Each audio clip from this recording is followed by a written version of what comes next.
Le bonheur est en nous-mêmes. J'avais envie de traiter cette question dans ces situations un peu bancales, un peu noires pour certains, afin de redonner le sens réel, ou du moins mon sens de la philosophie, c'est-à-dire efficace, pratique quotidienne, qui touche un maximum de monde. Et pour ce faire, aujourd'hui, j'aimerais m'intéresser au thème du bonheur, comme l'indique le titre, sans faire quelque chose de conceptuel et de thématique comme on apprend souvent en terminale ou à la fac pour certains. La rendre conceptuelle, c'est la rendre trop universitaire, c'est-à-dire parler de philosophie entre philosophes, entre spécialistes. Or, la philosophie, c'est pas une spécialité, la philosophie, c'est un art de vivre. C'est s'accompagner, c'est se donner les propres clés du savoir. C'est, en fin de compte, se créer un petit peu de liberté. Mais au-delà de rentrer dans des complexités aujourd'hui, je voudrais appuyer un point particulier. Et ce point qui me paraît essentiel, c'est un retour sur nous-mêmes. C'est de se créer son propre bonheur. Se créer liberté. Par le savoir, par la clairvoyance sur les choses. Typiquement, ce qui m'a donné un peu l'envie de faire cette première vidéo, c'était d'abord ce thème qui est essentiel du bonheur, mais surtout ce travail de retour sur soi en ces situations où on est confiné, où le futur est un peu brouillé, on va dire. Tout nous pousse à nous créer liberté. Et pour faire un parallèle avec le rap actuel, Dinos avait sorti son album au mois de novembre.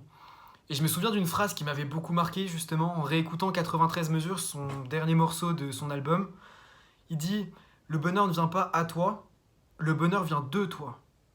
Et ça fait écho à la citation de Alain que je vais citer maintenant, qui est tirée de la page 100 d'une petite vignette qui s'appelle L'Espérance, où il dit, et c'est la citation qu'on va travailler aujourd'hui, mais il ne faut pas oublier que dès que la vie matérielle est assurée, dans le sens plein du mot, tout le bonheur reste à faire.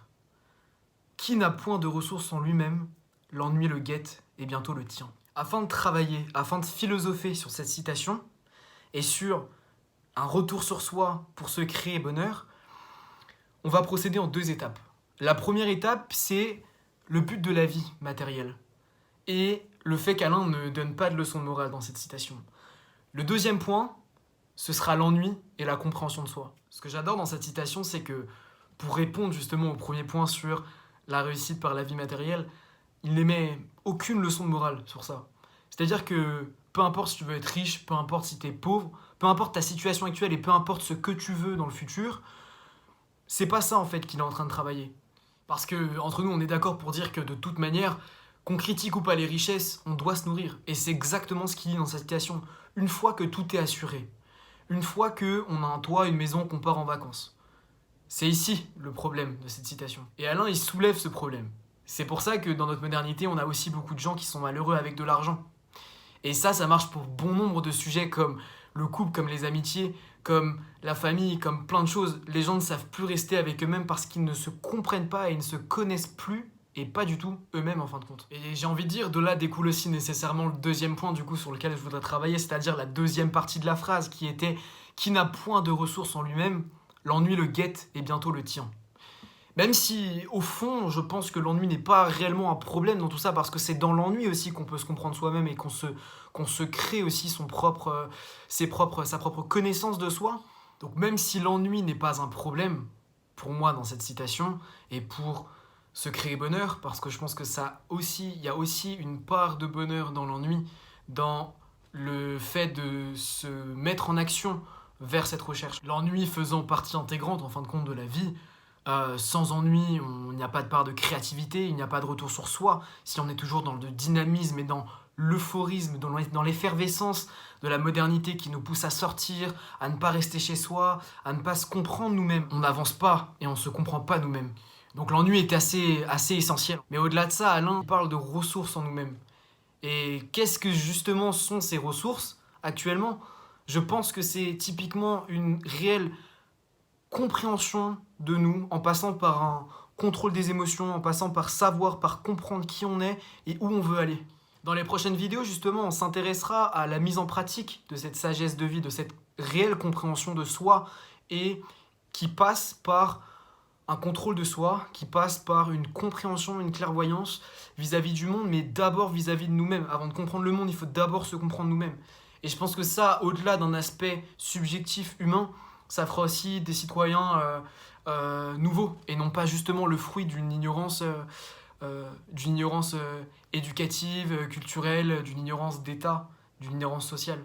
C'est pour ça que cette courte citation, elle était très intéressante pour moi afin d'introduire ma chaîne et d'introduire en fait l'angle sous lequel je vais attaquer ces grandes questions un peu de la philo que sont le bonheur et la vie heureuse, qui pour moi reflètent juste la question essentielle de la philosophie. Dans cette citation, en fin de compte, Alain ne nous donne pas du tout un manuel de conduite comme pourraient le faire les philosophes antiques et comme on le verra par la suite. Simplement, ça donne l'impulsion de ma chaîne. C'est-à-dire que pour moi, déjà, comprendre que le bonheur se trouve en nous-mêmes, c'est déjà extraordinaire, au sens plein du mot, c'est-à-dire qu'il n'est pas ordinaire. Et dans cette société, je trouve qu'on nous vend justement le bonheur. On nous donne des clés pour moi qui sont inexactes à ça. Tout passe par une compréhension en fait de cette notion. Tout passe par une singularité dans ce bonheur. On ne peut pas juste suivre le troupeau et dire vas-y, va acheter la dernière voiture et tu seras heureux. Fais ça, fais ci et tu seras heureux. Typiquement avec l'éducation, avec l'école, c'est travaille bien à l'école, tu auras un taf plus tard, tu seras heureux, tu auras une baraque. Chacun trouve les clés de son bonheur.